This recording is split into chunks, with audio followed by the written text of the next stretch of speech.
This video is designed to show you how to change your account preferences. First thing you need to do is on the gray universal toolbar on your left, go ahead and click on Account. You'll see a window pop up. Go ahead and click on Settings.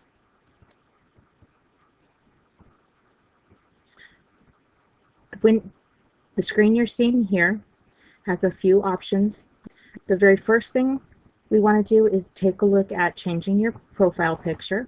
If you hover over the circle, and yours may have a gray outline of a person in there, go ahead and click on the little pencil, and this is where you can take the option of uploading a picture. You can either choose a picture from your computer, you can take a picture if you have a camera active on your device, or you can use Gravatar.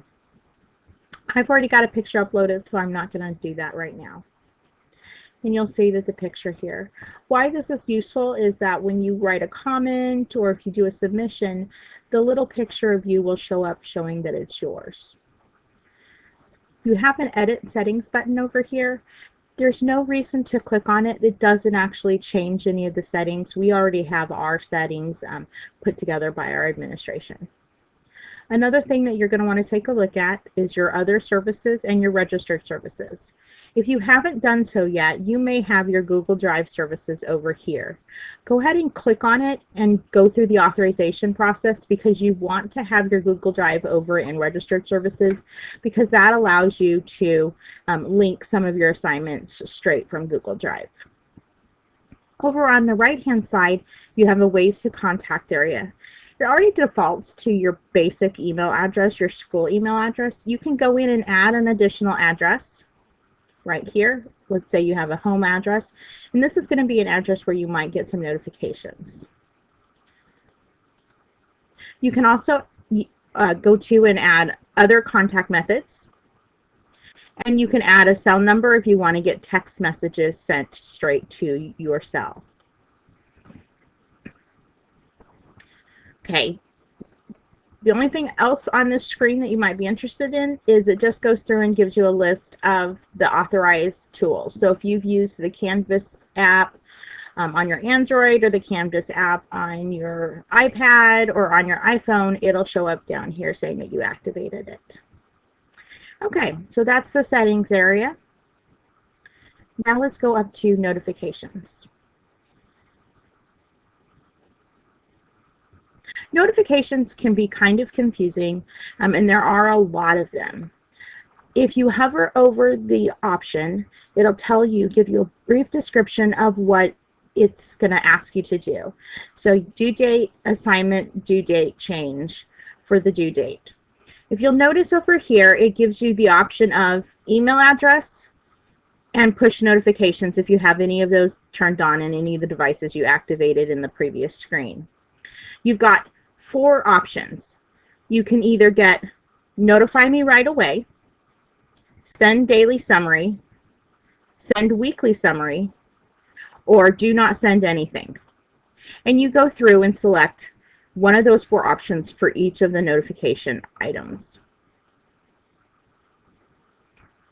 Something to keep in mind is that these do happen even if it's a course you're an instructor for. So if you go in and change a due date and you've set it to automatically notify you, you're going to get an email every single time you change a due date on an assignment in the courses that you're working in.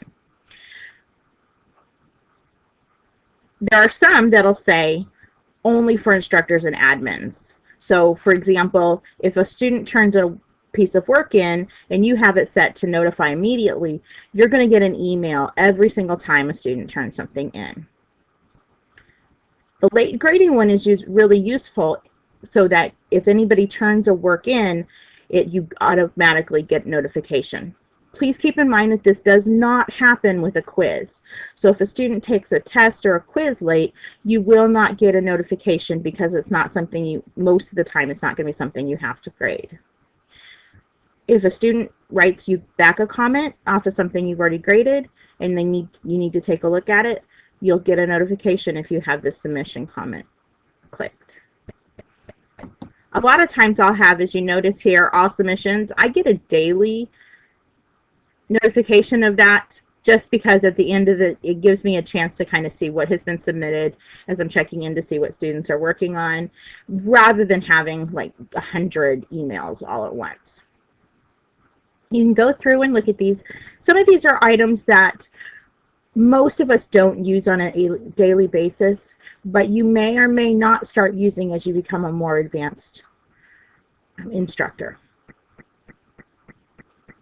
Okay, so those are the notification preferences. The last thing we're going to look at is files. Within Canvas, you have course files and you have My Files. My Files are files that are universal. These are like your, you can get to these files from any account or from any course. So for example, I've went in and added some files up to my account, and I can get to these regardless of whether I'm in my sandboxes or in any of my active courses. You can also get to any of the files for your active courses. This is my course that I'm teaching right now. And you can also get to any courses that are active. One of the things to keep in mind is that this does not give you the option for any of those concluded courses that you may have or past courses. So it's not like you can take something from last semester and import it into this semester. You can't do that using this file structure. You can also upload things into these files right here with the folder and the upload buttons. You can also move things between the courses that are active here. So if there's something in one of these folders, let's say I want this confusion clip art and I want to move it. Right now it's in my active course. I'm going to click on the drop down box down at the end, the right hand end. I'm going to click on move. It's going to give me an option of all of the different courses I could move it to. Let's move it into my sandbox, and we're going to copy it to folder. It didn't get rid of it out of this folder, but it added it to that other sandbox. So if I look, there it is.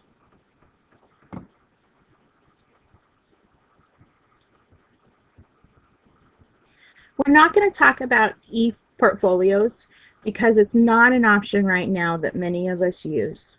Hopefully this helps you understand how to set some of your settings in your Canvas course.